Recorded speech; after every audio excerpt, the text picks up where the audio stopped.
السلام علیکم ورحمۃ اللہ وبرکاتہ۔ کل جسٹس غازی نذیر احمد صاحب کا ایک کلپ سننے کا موقع ملا جس میں وہ یہ کہہ رہے تھے کہ فرانس کی کمپنی کے اندر انہوں نے یہ دعویٰ کیا ہے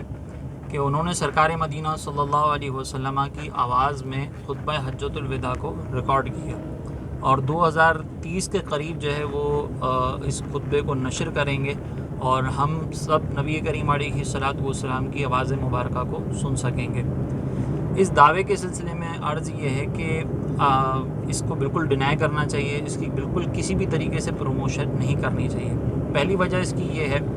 کہ جب بھی ہم سرکار علیہ الصلوۃ والسلام کی طرف کوئی بات منسوب کرتے ہیں، احادیث کریمہ کا جیسے ہمارے یہاں پر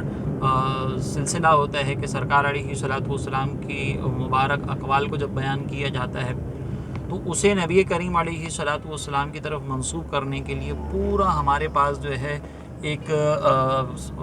اسماء الرجال کا علم ہے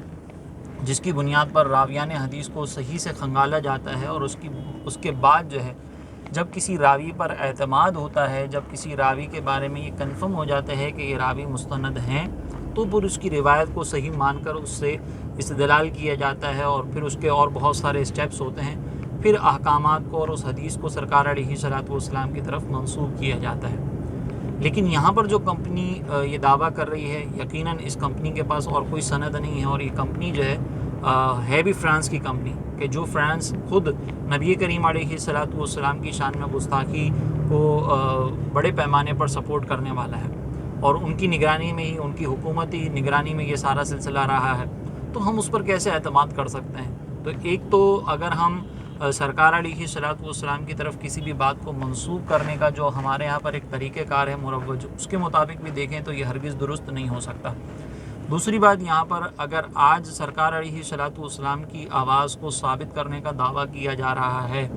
تو پھر کل سرکار علیہ الصلوۃ والسلام کی تصویر مبارکہ کو بھی ظاہر کرنے کا موقع دیا جائے گا، اس کا بھی دعویٰ کیا جائے گا۔ اور اگر یہ جسٹس غازی صاحب کی اس ویڈیو کو میں دیکھوں تو اس ویڈیو کے نیچے ہی کمنٹس کے اندر کسی نے جو ہے وہ ابن تیمیہ کی تصویر کو بھیجا تھا، اور ساتھ میں یہ کہا تھا کہ جو حلیہ